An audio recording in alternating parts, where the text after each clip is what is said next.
All right, ladies and gentlemen, we are here for it. We are here for the Kybalion, Hermetic philosophy, spiritual philosophy, mystic philosophy, and we are here for the final chapter 15, Hermetic Axioms.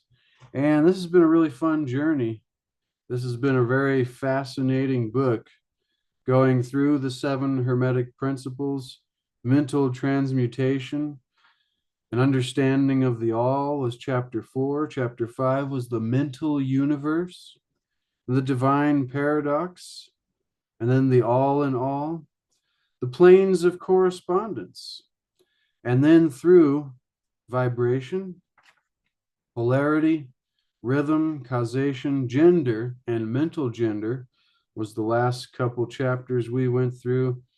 And now we find ourselves to the final 15th chapter of the Kybalion, reading for purposes of teaching and commentary and expanding the mind so that through an increased awareness, we can hopefully increase the quality of our lives.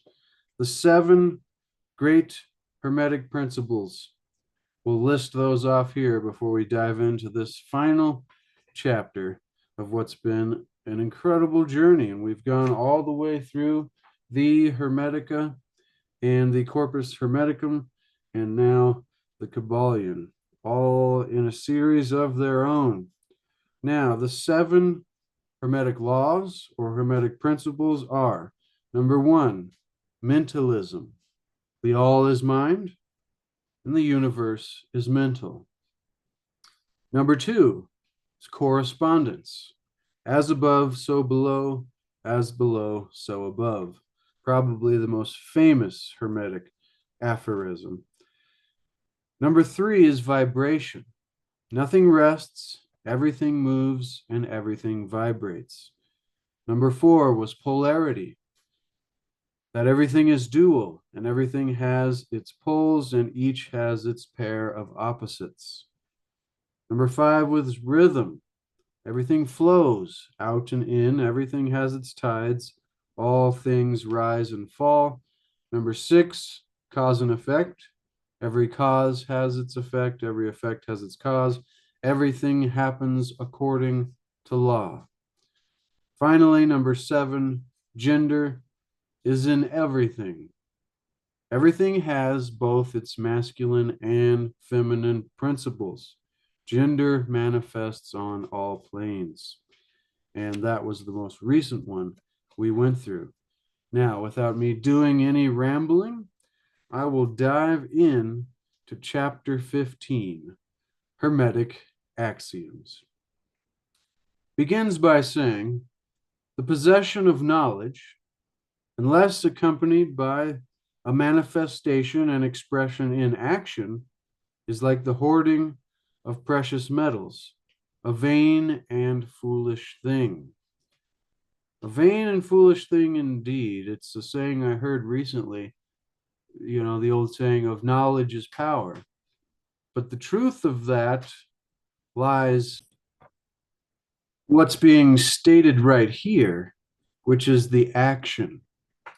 Because we can know a lot, we can learn a lot, but unless we put our knowledge into a plan based on a definite purpose and a goal, and then most importantly, put that into action, is the real secret of knowledge. And so the possession of knowledge, unless accompanied by a manifestation and expression in action, is like the hoarding of precious metals, a vain and foolish thing. Knowledge, the book continues, like wealth, is intended for use. The law of use is universal, and he who violates it suffers by reason of his conflict with natural forces. This is a quote of the book. The Hermetic teachings, while always having been kept securely locked up in the minds of the fortunate possessors thereof, for reasons which we have already stated, were never intended to be merely stored away and secreted. The law of use is dwelt upon in the teachings, as you may see by reference to the above quotation from the Kybalion, which states it forcibly. Knowledge without use and expression is a vain thing, bringing no good to its possessor or to the human race. Beware of mental miserliness, and express into action that which you, sorry, trying to hide the string from the kitten. She's always trying to get it. And express into action that which you have learned. Study the axioms and aphorisms, but practice them also. This isn't just food for thought. This is food for thought that we can hopefully act on to, as I always say, better the quality of our lives, using a greater understanding of the nature of reality and how that works and the laws of reality. We continue with the book here. We give below some of the more important Hermetic axioms from this book, with a few comments added to each. Make these your own and practice and use them, for they are not really your own until you have used them. Quote, to change your mood or mental state, change your vibration. So once again, to change our mood or our mental state, we must what? Change our vibration. What does that mean? Well, one may change his mental vibrations by an effort of the will. And this was what we talked about a lot in the last 2 episodes of this series. An effort of the will in the direction of deliberately fixing the attention upon a more desirable state. Will directs the attention, and attention changes the vibration. So, see, that's very important there. Will, so our will, which must be cultivated and grown, we must strengthen it through practice, but our will directs the attention. Now, where it's the most valuable thing we have is our attention.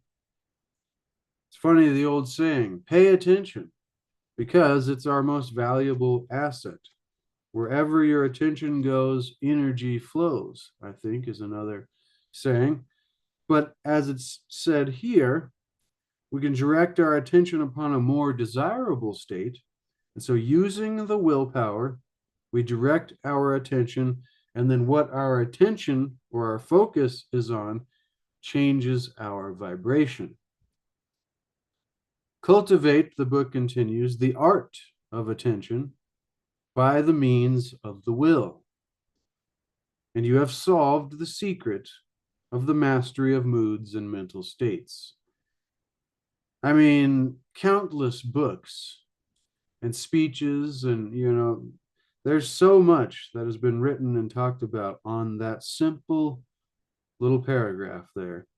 But it is almost one of the greatest secrets of life, is recognizing that we have the will and the power to control our minds and our thoughts and our attentions and our focuses and our desires. And then, as was being stated there, using it and practicing and getting better at using that. And so we can change our mental vibrations by an effort of the will in the direction of deliberately fixing our attention upon a more desirable state. The will directs the attention. Attention changes the vibration, and that is the secret. Here is our next quote. To destroy an undesirable rate of mental vibration, put into operation the principle of polarity and concentrate upon the opposite pole to that which you desire to suppress. Kill out the undesirable by changing its polarity. This is one of the most important of the Hermetic formulas. the book says, it is based upon true scientific principles. We have shown you that a mental state and its opposite were merely the two poles of one thing. See, that was extremely important in this philosophy, as well as you can get from many others, is the paradoxical nature of duality or unity in duality, and that everything that we tend to see as this or that, good or bad, hot or cold or whatever, are two poles of one thing and are dependent upon each other for their very existence. So, that with a different perspective, we can look at the things that we deem as negative to be on the same scale as something that we deem as positive. And we can begin to look at it in a new way with this different understanding. But coming back to what the book is saying here, we've shown that a mental state and its opposite were merely two poles of one thing, and that by mental transmutation, the polarity might be reversed. This principle is known to modern psychologists who apply it into the breaking up of undesirable habits by bidding their students to concentrate upon the opposite quality. If you are possessed of fear, do not waste time trying to kill out the fear, but rather instead cultivate the quality of courage, and the fear rather will disappear. Some writers have expressed this idea most forcibly by using the illustration of the dark room. You do not have to shovel out or sweep out the darkness to get rid of it, but merely the opposite, opening the shutters and letting in the light, the darkness automatically disappears. To kill out a negative quality, concentrate upon the positive pole of that same quality, so the opposite, and the vibrations will gradually change from negative to positive until finally you'll be polarized on the positive end of the spectrum instead of the negative. There's a funny comment I had one time a long time ago, and somebody said, "These videos are Chase attempting to read." And I thought that was hilarious because it is a funny comment. And I often think of that when I stutter or miss words or whatnot, but it's all funny. Thank you for joining me. If you are here, ladies and gentlemen, I love and appreciate each and every one of you. And this is just tidying up the last little chapter of what's been an incredible book. This is one you could go through 100 times and get something new every time. Let me continue. And so the reverse, it says, is also true. As many have found out to their sorrow when they have allowed themselves to vibrate too constantly on the negative pole of things. I'm sure we're all victims of this, to our own victims of ourselves to this, is that like you can get stuck in a rut of negativity and it begins to cause itself. It's almost like a loop to where you're negative and then you get better at that because you're practicing it, whether it's, on purpose or not.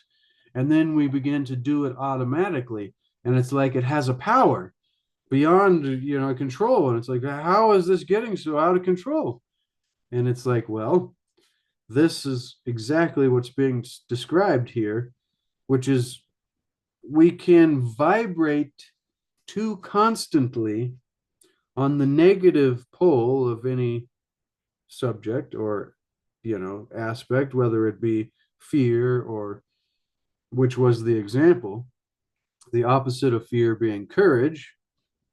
And so if we vibrate too constantly on that negative pole, we become polarized or stuck there. And so once again, how do we switch back? Well, that was the previous quote here, was that we need to use the will to direct the attention that will change the vibration. And then when we're vibrating on the positive pole, we will become polarized there. And once again, I'm no master. This is just what I'm thinking as I'm reading this. So please feel free to share your comments, and we learn together by doing so. The negative poles of things. I just find that term that we become polarized. It's like we are magnetized to it. By changing your polarity, you may master your moods, change your mental states, remake your disposition, and build up character, which is what we all want to do, which is what hopefully we're getting a little bit from this.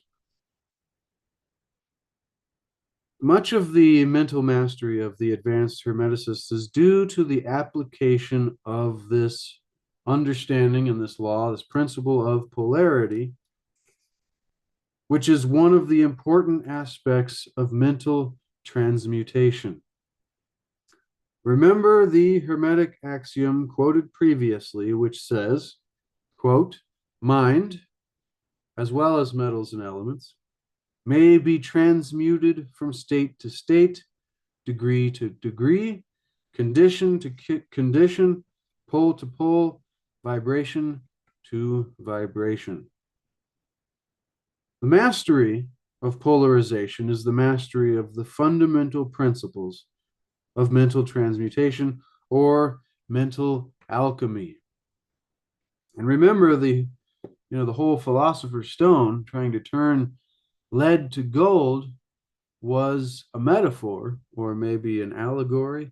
It was another way of talking about a spiritual process, a mental process, an internal process that we go through in order to get to higher levels as a soul or a spirit or a consciousness on this journey, in order to, as I always say, experience a higher quality of life. It makes me think of Manly P. Hall and talking about the sword and the stone, and pulling the sword out of the stone being that reference of spiritual or mental personal alchemy, of taking the lower, more crude natures of our humanity and trying to pull them out, taking our spirit and trying to pull it out of the hard, gross natures of humanity, as I was just saying, but we're trying to pull our spirit up out to higher places. That metaphor of removing the sword from the stone to see who is the true quote unquote king, or maybe personal master, spiritual. You know where I'm going with that, though. Once again, I'm just rambling. This is what I'm thinking as I'm reading this. But this mental alchemy, so what would be the lead of our minds or of our, spiritual nature? And then what would be the gold? And if you can figure out what, thought patterns, emotions, all of these things, mental states that you would put under lead category, and if we could transmute all of that into gold, this would be a good thought exercise to understand ourselves more, and maybe more of what we actually want, not just mentally, but physically for ourselves and even spiritually. And remember that those are the three great planes of Hermetics, or at least of this Kybalion philosophy, was that there is the physical plane, the mental plane, and the spiritual plane. The spiritual I like to think of as the etheric or the akashic, because this is when you get the elements, the fire, water, earth, and air. And then there's the fifth principle, that's the intermediary, or there's many ways to describe that, but that is the akasha or the ether. And Mind, as well as metals and elements, may be transmuted from state to state, vibration to vibration. So, this mental alchemy, the mastery of polarization, is the mastery of this fundamental of mental transmutation or alchemy. For unless, the book continues, one acquires the art of changing his own polarity, his or her own polarity, we will be unable to affect our environment. And I would add that we will become affected by our environment. And so much so that we will, have no say over it. We'll just be blown with the wind, so to speak, in whatever direction the wind tends to blow. But this goes back to something we were talking about in the last video, which is this suggestion, a process or method whereby an idea is transferred to or impressed upon the mind of another, causing the second mind to act in accordance therewith. And so we could become under the influence of the thoughts or the directions or the suggestions of propaganda, of just anything, really. If we don't have control, which is what is being stated right here, or we don't have an understanding of these principles in order to use them, which was the first part, the possession of knowledge, unless accompanied by a manifestation in action, is meaningless. And so if we can get this understanding of that this is possible for us, and then begin to practice it for ourselves, practicing mental alchemy, transmuting, changing one mental state to another. And then if we can get good at this, we can begin to affect our environment and become independent of the good opinion of other people, which was that Abraham Maslow or Henry David Thoreau. One of those is one of the keys of being a self-actualized individual. We are independent of the good opinion of other people. And that doesn't just mean we're independent of their bad opinions. We're independent of their good opinions too. So we don't need the praise, but we also aren't affected by the, opposite. Anyways, what were the other two? Have no investment in power over other people and be detached from the outcome. We're detached from outcomes. So we're working on purpose, not for the outcome, but for the work itself. Anyways, we're detached from outcomes, have no investment in power or domination over other people, and we are independent of the good opinion of others. Now, let me keep going with the book here. I started rambling there. Once again, thank you for joining me. Much of the mental mastery of the advanced Hermeticists is due to the application of this wisdom, this understanding of polarity, which is one of the important aspects of mental transmutation. Mind may be transmuted from state to state. And so understanding this principle will enable one, the book says, to change his own polarity as well as that of others. This goes back to that suggestion as well. These last two videos are bleeding into each other very well. Or they're running together. They're syncing up, harmonizing, you could say. And so not only our own polarity, but that of others. And this has to do with vibration as well. If he will but devote the time, the care, the study, and the practice necessary to master this art. This is a lifetime practice. Discipline. I thought of the term disciple there.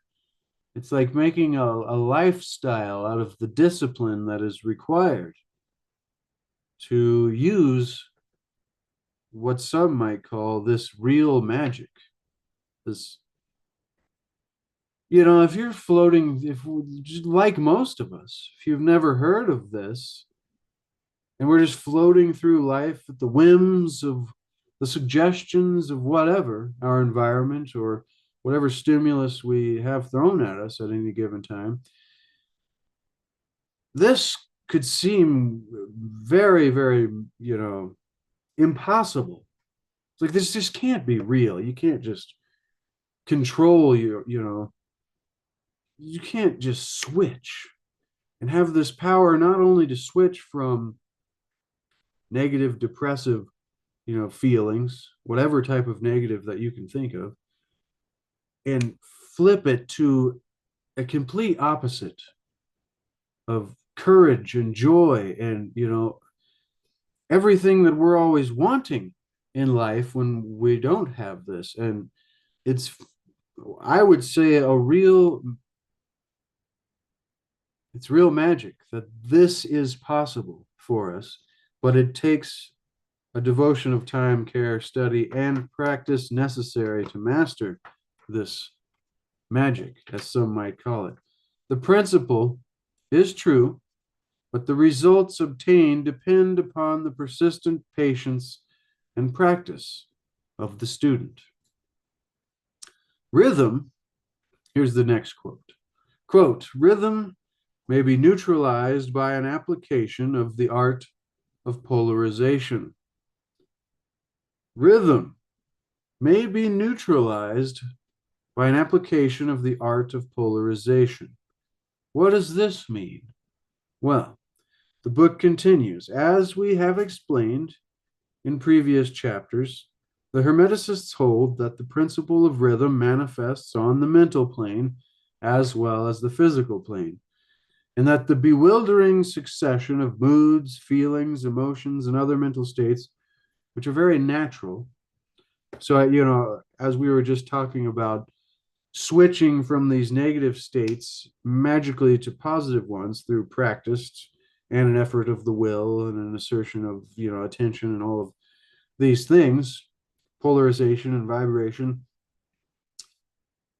But it is very, coming with that perspective, one might tend to think that, okay, it's bad to have negative, mental states or whatever it may be.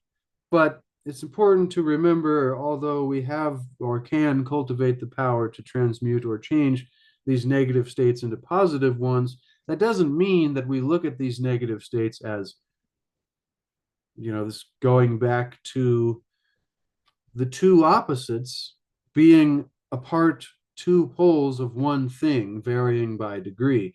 And so just because we look at it as negative doesn't mean it's unnatural and it shouldn't exist. It just means that it is a function of reality. And if we respect and understand, or at least attempt to understand, the laws of nature or reality, we can begin to have a new relationship with what we once thought, should. I hope you get what I'm saying there. It's very natural and it's part of reality and it's part of the principle of rhythm that we experience this bewildering succession of moods and feelings and emotions and other mental states. The book says are due to the backward and forward swing of the mental pendulum, which carry us from one extreme of feeling to the other. The Hermeticists also teach that the law of neutralization enables one, to a great extent, to overcome the operation of rhythm in consciousness. As we have explained, there is a higher plane of consciousness, as well as the ordinary lower plane. And the master, the mystic, the sage, the master, by rising mentally to the higher plane, causes the swing of the mental pendulum to manifest on the lower plane. And he or she, dwelling at this higher plane, escapes the consciousness of the swing backwards. This is affected by polarizing on the higher self and thus raising the mental vibrations of the ego above those of the ordinary plane of consciousness. Once again, those two sentences there are countless books, and this is a subject that has been talked about by philosophers and psychologists and mystics and spiritual teachers throughout the ages. And that's why we're here, because I am interested in this, what I like to call, quote unquote, the wisdom of the ages, this timeless knowledge, these timeless secrets that are so plain and obvious, and anybody could state it simply in less than a paragraph. But it's really the secret of life and the secret of how we can experience a much higher quality of life using an understanding of this and then putting it into practice. But what did it say earlier? The results obtained and their quality depend entirely upon the persistent patience, practice of the student. Reminds me of Thoth, or Hermes' first teaching in the Hermetica. We reference it in, I think, every single one of these videos. So we will do it again right here, right now, ladies and gentlemen. A pure philosophy is a spiritual striving through a constant contemplation to attain true knowledge of Atum, the one God. But I mean, that translates to me, let me get to it here. Pure, the prophecies of Hermes. This is chapter 1 from the Hermetica. And we'll have this linked in the description below, as well as this book, if you want to get it for yourself, to put on your shelf, to continue.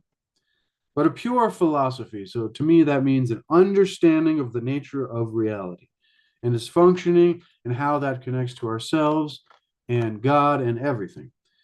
This pure philosophy is a spiritual striving. So it is an interpersonal process throughout life that mingles in with our emotions and our desires and our thoughts and our spirit, our non-physical, and maybe even mingled in with our physical mental natures. But this pure philosophy, this understanding, is a personal work, a spiritual striving through a constant, a never-ending. I mean, this doesn't mean you don't take breaks and rest and come back to it, but you keep coming back to it. This is why we do this also. It's like our spiritual homework, because if I didn't do this, well, what else we'd be doing other things, and then our attention, through lack of an effort of the will, might be in different areas.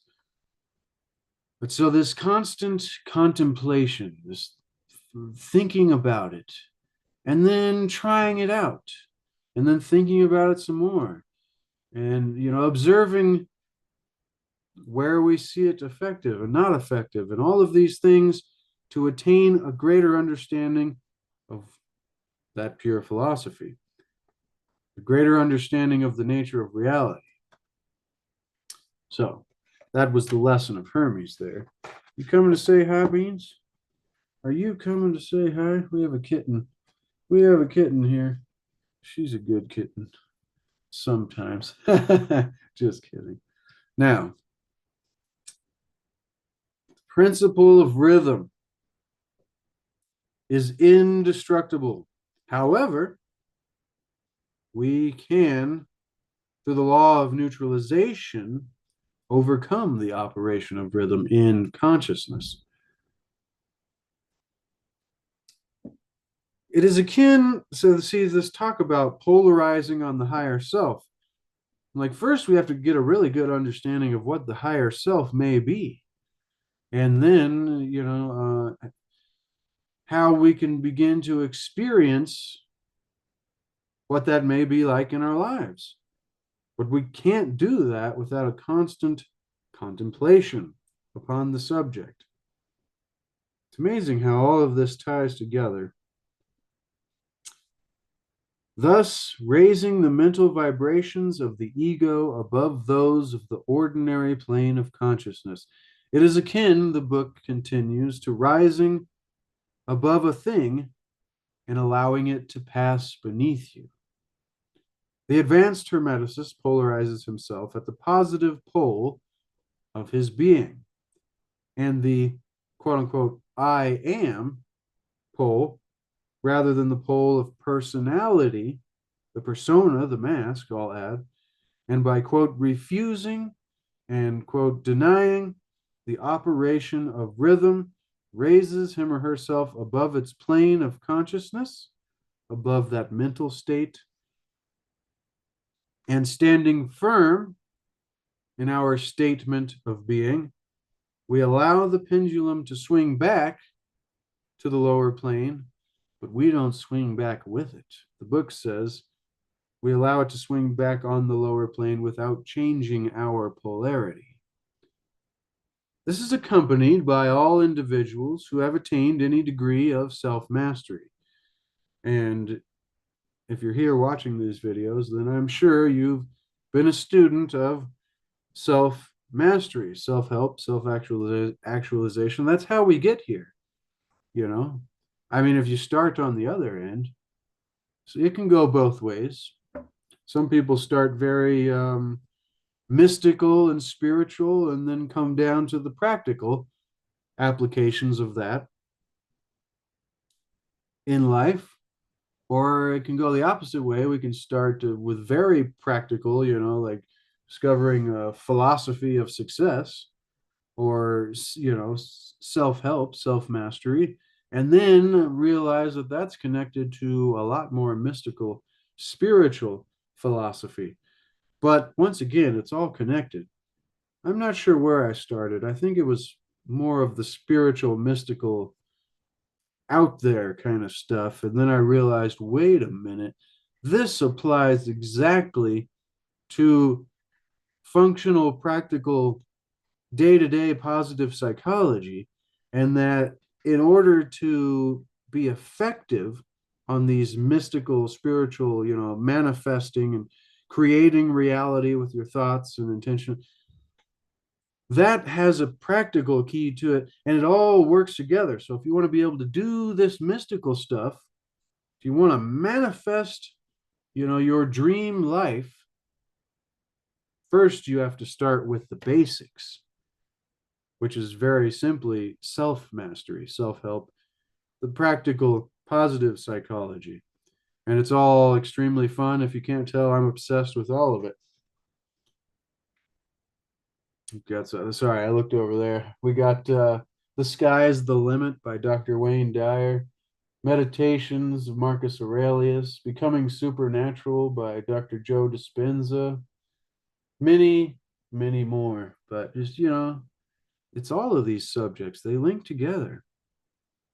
And they allow us, like we're always saying, when we begin to have the understanding and then we begin to put it into practice and create the habit, begin to polarize ourselves on a certain end of the spectrum and get better and vibrate there, we can have a much greater quality of life.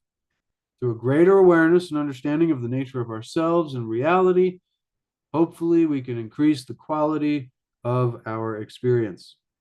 Now, we can refuse to allow ourselves to be swung back by the pendulum of mood and emotion, and by steadfastly affirming the superiority.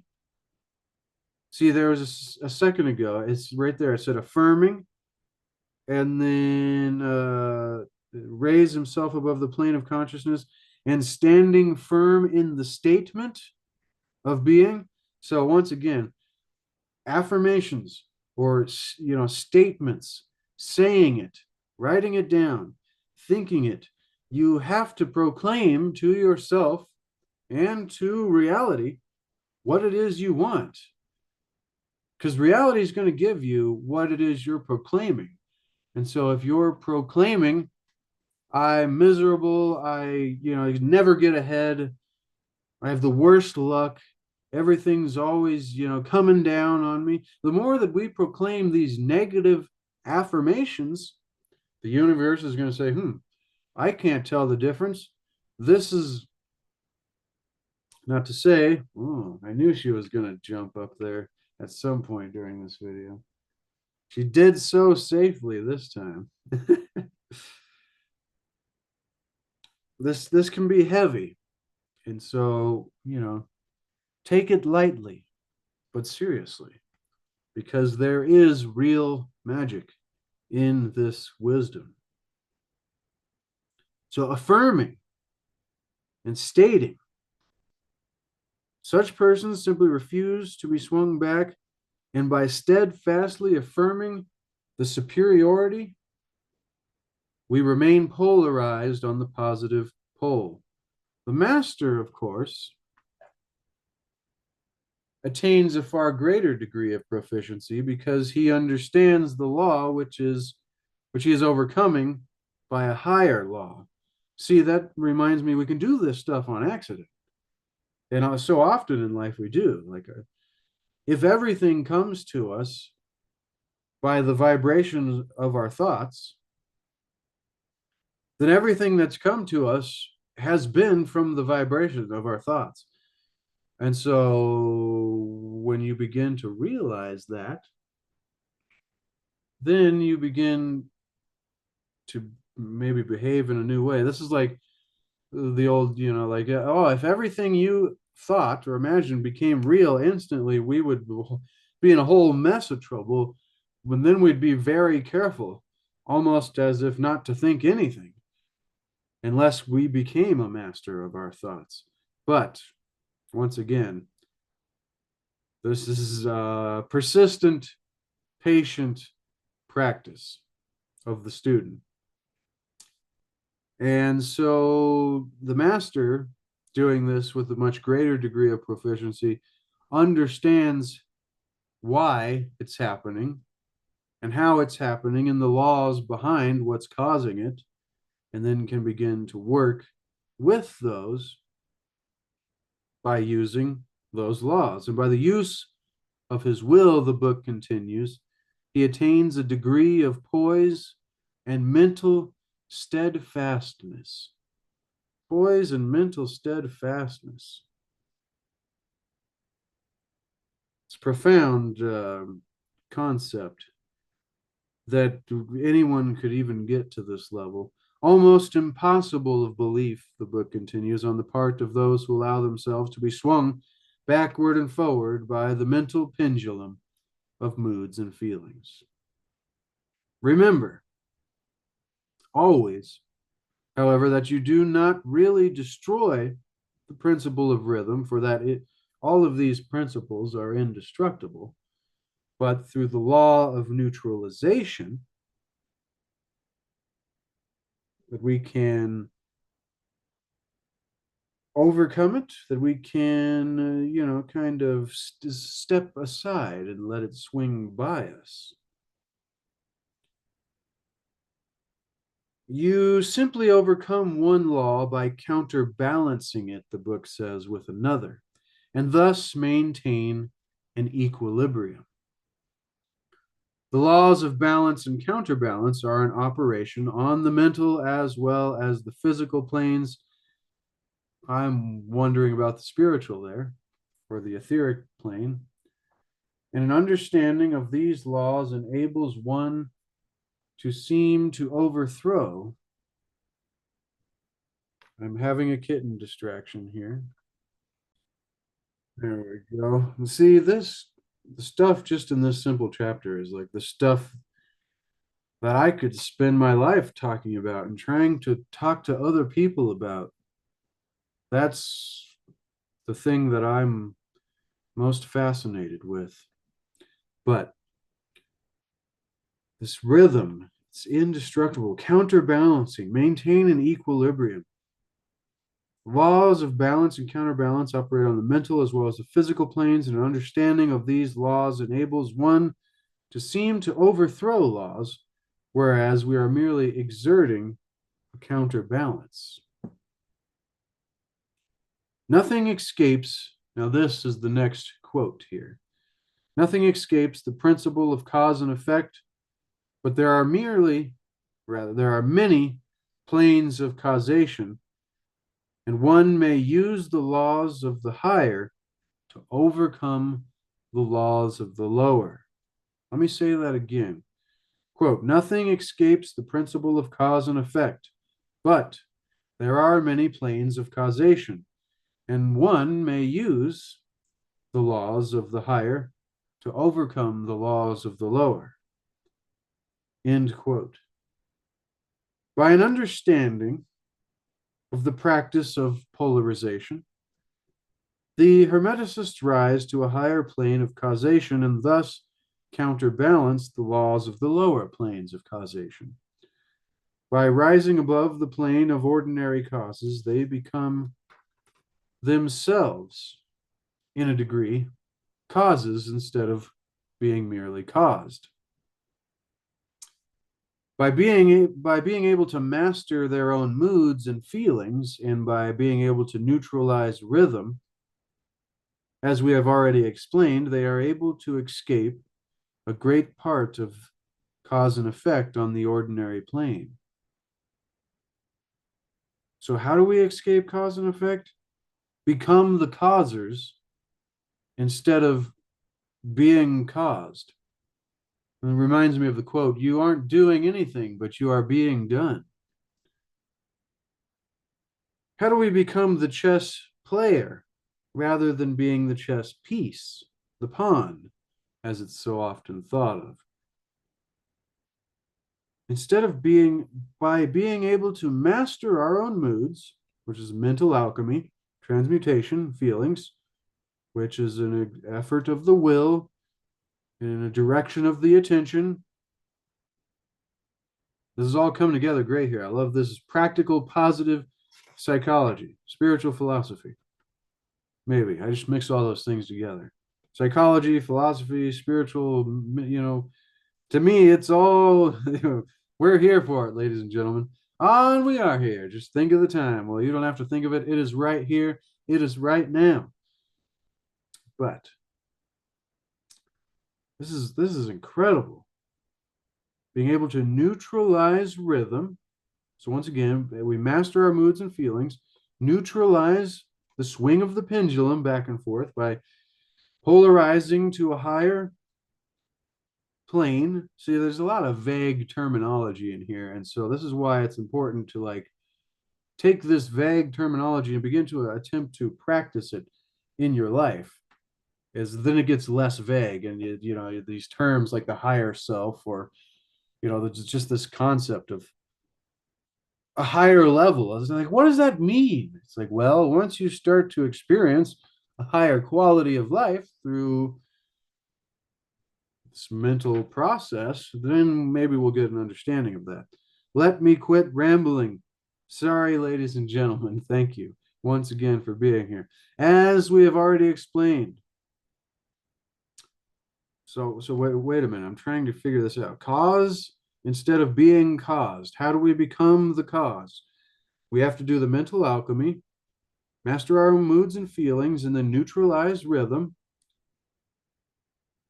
And then they are able to escape a great part of the operations of cause and effect. The masses of people are carried along obedient to their environment. The will and the desires of others, it ends up being a lot stronger than our own wills and desires, especially if we don't practice that. But we've said that enough already. Masses of people are carried along by the pendulum. The book says, obedient to their environment, obedient to the wills and the desires of others stronger than themselves, the effects of inherited tendencies and the suggestions of those about them, and other outward causes which tend to move them about on the chessboard of life. See, we already said it, but here it will say it, the chessboard of life, like mere pawns. By rising above these influencing causes, the advanced Hermeticists, or I would just say us, any one of us that's practicing this, that begins to get any skill or, ability, seek a higher plane of mental action. And by dominating our moods, emotions, and impulses and feelings, we create for ourselves new characters. We begin to write the script. We don't have to be the character that they gave us. And we can begin to put on a new mask, a new persona, and begin to create a new personality. And what does Joe Dispenza say? A new personality equals a new personal reality, ladies and gentlemen. And this is the secret. The strangest secret. What you think about expands. So be very careful of what you think about. Unless you want it to expand, then plant those seeds, water them up, give them good sunlight, and maybe they'll grow. But remember, we can't force these things, because as the operation of nature shows us, the best example is it takes the exact amount of time that it's supposed to take naturally for something to go from a seed to a shoot to a fruit tree or whatever it's supposed to be. See, we're accidentally doing poetry here now. A little bit of rhyming is fun and fine when it's in good timing. Now, the masses of people, yes, carried along, we read that, inherited tendencies of the others and the suggestions of those about us. But by rising above these influencing causes and using these laws and understanding of these laws and the function of our minds in reality, we can begin to dominate and control our moods, our emotions, our impulses, our feelings, and create for ourselves new characters, qualities, and powers. Magical powers here. We're not talking about, lightning bolts and fireballs, although those games were fun too. But we're talking here about human experience and what great magic it could be to have an influence and direct and control on our own for the betterment of ourselves and maybe even the lives of those around us. This power, where was that at? Dominating moods, creating for ourselves new qualities and powers by which we overcome our ordinary environment and thus become practically players instead of mere pawns, which is what I was just saying. How do we become the chess player rather than the chess piece? Such people, the book continues, help to play the game of life understandingly instead of being moved about this way and that way by stronger influences and powers and wills. The game of life, maybe that's what it's all about. See, this whole experience that we're having here in life, it's a game, and there are rules, and we can play following the rules, and we can do a really good job in the game, and we can win, metaphorically, whatever that may mean in each individual case. But to ignore that it is a game, like think of if you're like playing basketball, for example, but while you're in the game, you're like, oh no, we're not playing basketball. I don't care what rules there are. I'm not going to shoot towards the hoop. Who's going to worry about shooting towards hoops and things?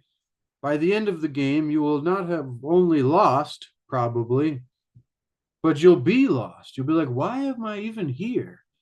I don't know what's everything's going wrong, and it doesn't make any sense. How many of us have been there in life? I've been there. Shoot, I'm still there sometimes. But trying to use this wisdom and understanding that the game of life is here, and there are rules and there's laws, and we can play it. You can play it really good, or you can act like there's nothing going on and wonder why you're standing in the court with everybody cheering or not cheering, whether there's lights or no lights, scoreboard or no scoreboard. We got to know we're in the game, and we got to know what game we're playing. Then we got to practice to get better. We got to understand the rules and the limits and, what's capable of us in this game. Just keep going, keep growing, ladies and gentlemen. We can win the game of life. Not the board game either, although it's good for passing the time. Let me stop rambling. Such people that can use this knowledge, as we've gone over in this series and the other series, and probably everything on this channel, really, unless we were looking at the mysteries of the unexplained. That was fun. If you caught some of those videos of me going through the mysteries of the unexplained, leave me a comment and let me know if you'd like to see more of that, because I enjoyed it. I wasn't sure how many people enjoyed it as much as I did, though. And so these, these high level people, NES people, as Wayne Dyer called it, the non-erroneous zone, or self-actualized individuals, these mystic masters, hermeticists, they use the principle of cause and effect instead of being used by it. Of course, even the highest are subject to the principle as it manifests on the higher planes. But on the lower planes of activity, they are masters instead of slaves. Remember, the ego makes an incredible servant, but a terrible master. And becoming a slave to our ego, to our ego it can be troublesome, ladies and gentlemen. As the Kybalion says, quote, and we are reading from the Kybalion, so it's weird that it would state that in here, but quote, the wise ones serve on the higher, but rule on the lower. They obey the laws coming from above them, but on their own plane, and those below them, they rule and give orders. And yet in doing so, they form a part of the principle instead of opposing it.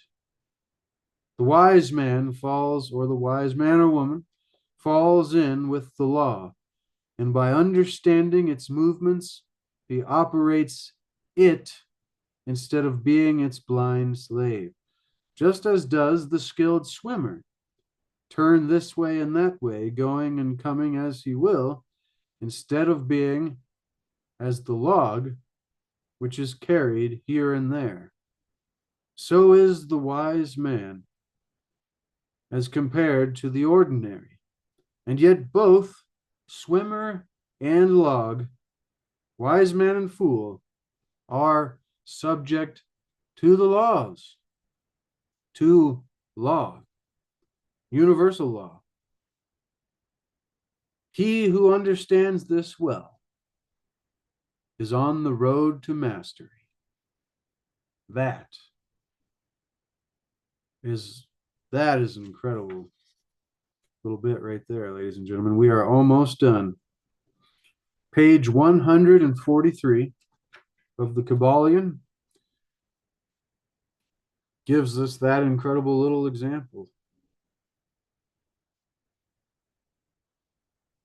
I love that. Just as does the skilled swimmer turn this way and that, going and coming as he will, instead of being carried along as a log on the river would, which is carried here and there, so is the wise man compared to the ordinary man. And yet both swimmer and log, wise man and fool, are subject to these universal laws. You can ignore them or you can use them. But he who attempts, remember, pure philosophy is a spiritual striving through a constant contemplation. He who contemplates this well is on the road to mastery. The book says he who understands this is well on the road to mastery. That is a quote from this book. In conclusion, Let us again call your attention to the Hermetic axiom. True Hermetic transmutation is a mental art. Quote unquote. True Hermetic transmutation is a mental art. In the above axiom, the Hermeticists teach that the great work of influencing one's environment is accomplished by mental power. The universe being wholly mental. See, you can forget that because that's like the first lesson. It's like the universe, mentalism is the very first law or principle of Hermetics. The all is mind and the universe is mental. I think it says it right here. Yeah, the all is mind and the universe is mental. Yes. So that means that in order to influence our realities, you always come at this from like a manifesting perspective. How can I create some kind of greater life by using my mind, my thoughts, and my intentions, and this kind of stuff? You know, we've all heard about manifesting, and it sounds kind of ridiculous sometimes. But if everything is mental and exists within the mind of the all, and our minds are but, the as above, so below, the correspondence. If our minds are the, smaller versions or images, so to speak, of the mind of the all, if everything is mental, technically or fundamentally, then the influencing of everything would have to be done through a mental process. Sorry, I just had an aha moment there. It must have been something to do with the swimmer and the log there. Subject to the law. But the universe being wholly mental, see, the great work of influencing one's environment, I'll get back to what the book is saying here, is accomplished by mental power. Because the universe being wholly mental, it follows that it may be ruled only by mentality. And in this truth is to be found an explanation of all the phenomena and manifestations of the various mental powers which are attracting so much attention and study in these early years of the 20th century. This book's a little dated, so. Back of and under the teachings of the various cults and schools remains ever constant the principle of the mental substance of the universe. If the universe be mental in its substantial nature, then it follows that mental transmutation must change the conditions and the phenomena of reality, of life, of the universe, the book says. This is an extremely important chapter. Like I've said already, and like it just said there, this is being talked about by tons and tons of people and has been for years, for centuries, throughout the ages. And this, to me, is the most important wisdom of life, of reality. Like, if there's anything that you can know, it would be to have some semblance of understanding of this.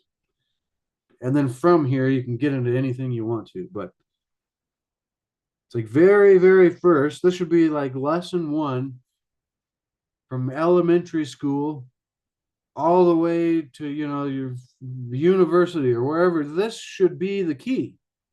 And then we can learn, the basics. But this should be basic number 1, is that your mind, having control of your mind and the use and operation thereof, is the most important thing that we could have control of and use of. And it's the one thing, I forget how, as Napoleon Hill was talking about this, but it's like there's one thing that God gave us. Universe, the Tao, Atum, one God, grand organized design, God. whatever you want to call it, universal intelligence, it gave us this thing that we have ultimate control over unless we relinquish control. But it's like it's the one thing you got, and it's in there, and nobody else, unless you let them, it's yours. And so use it and keep it as your own. More importantly, I think more important than even using it is just keeping it as your own. Don't let it get used, at least in a way that is not beneficial to you. I don't know. I'm rambling. Hopefully, you're getting value from this. I know I am. So, thank you for joining me, ladies and gentlemen. This is profound, and I'm kind of reluctant to turn the page to the last little bit here. But this is it, ladies and gentlemen. This is the final lesson from the Kybalion Hermetic Philosophy. If the universe be mental in its substantial nature, then it follows that mental transmutation must change the conditions and phenomena of the universe. If the universe is mental, then mind must be the highest power affecting its phenomena. If this be understood, then all the so-called miracles, quote unquote, or wonder workings are seen plainly for what they are. Makes me think of the old, even the least among you. He was probably pissed off. Even the least among you can do these things and even greater things. Why is nobody listening? It's plain and simple. Use your minds. Nope, nobody practiced. You know what they did? Everybody that was practicing, they said, we can't have these people. They're going to screw up our system. We can't control these people if they're using their minds to influence their environments and their lives and the phenomena of reality. That would be out of control. We just can't have that. Even the least among us can do this, ladies and gentlemen. And then all the so-called miracles and wonder workings are seen plainly for what they are. It's just a mystical, mental technology. It's like we always, that's the future to, like, if we went back in time and showed them like the technology and the gadgets, they'd be like, that's magic. It's crazy. No, I mean, if we understood it, then all of this so-called magic craziness would be seen plainly for what it is. We're down to the last line here, ladies and gentlemen, which is the most important, especially for what we were just discussing. Quote, the all is mind. The universe is mental. The Kybalion. Finish. The end.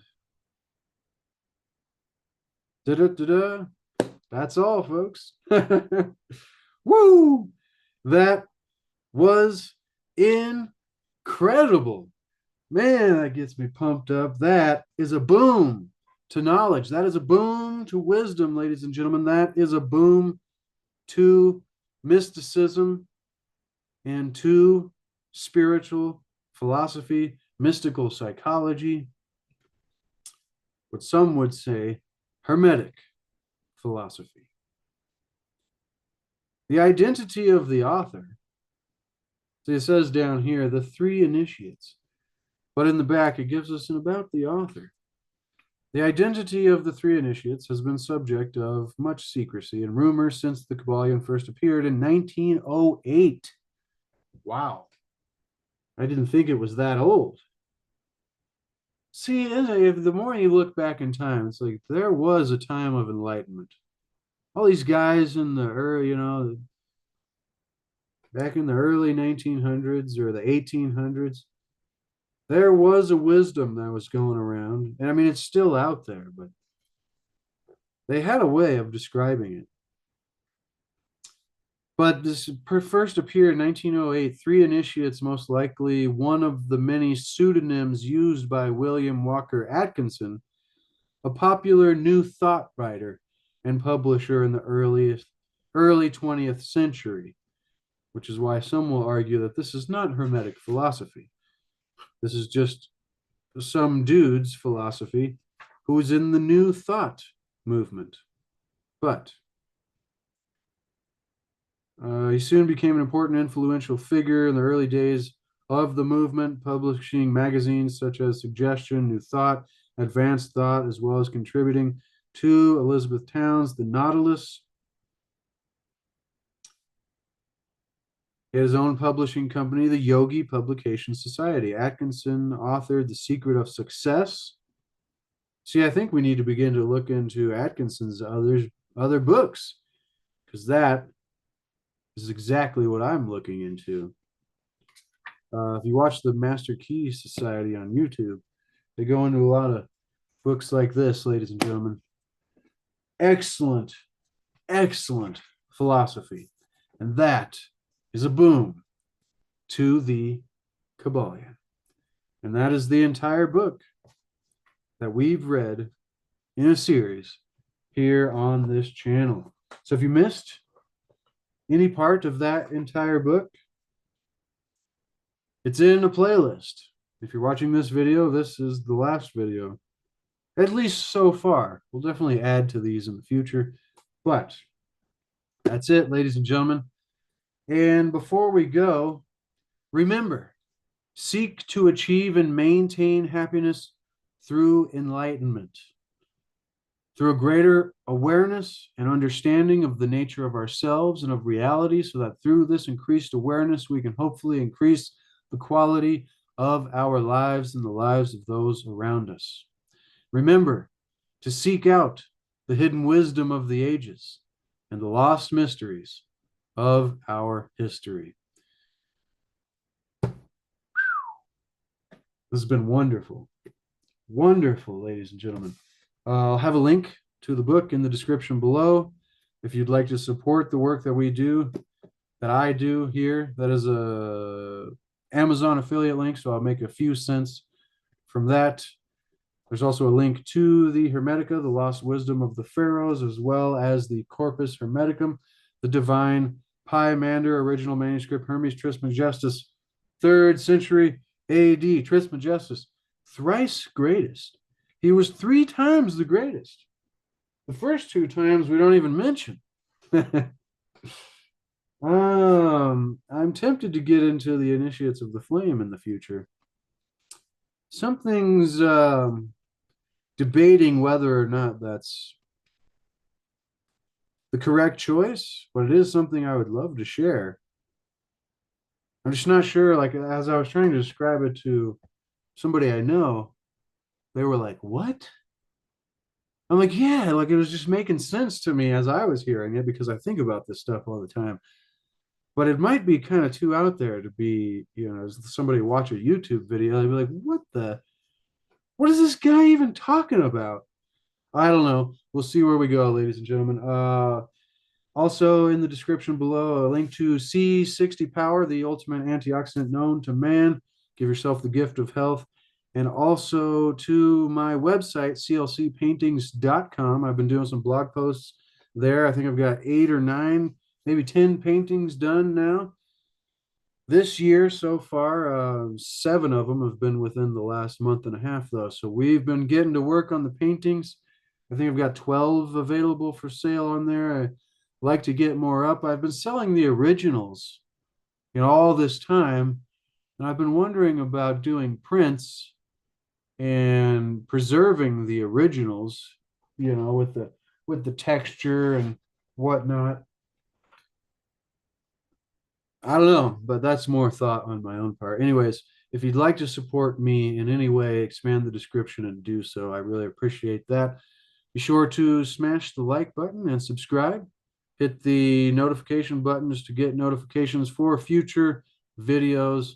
I look forward to finding the next book that we will dive into, because you can never really finish Hermetics, but we just finished 3 series on Hermetic philosophy, which is my favorite philosophy. It tends to connect to what I like to call the wisdom of the ages. But I think I stole that term from Dr. Wayne Dyer because let me pull it down here, titled his book, Wisdom of the Ages. And this was a collection of all the greatest authors, poets, mystics, philosophers, and sages of the ages, and some wisdom that they could give to us. All right, I'll leave it there. Thank you so much, ladies and gentlemen. I love and appreciate each and every one of you. And until next time, be the change that you want to see. Be the example that you want to set. No, no, no, no, no, no, no.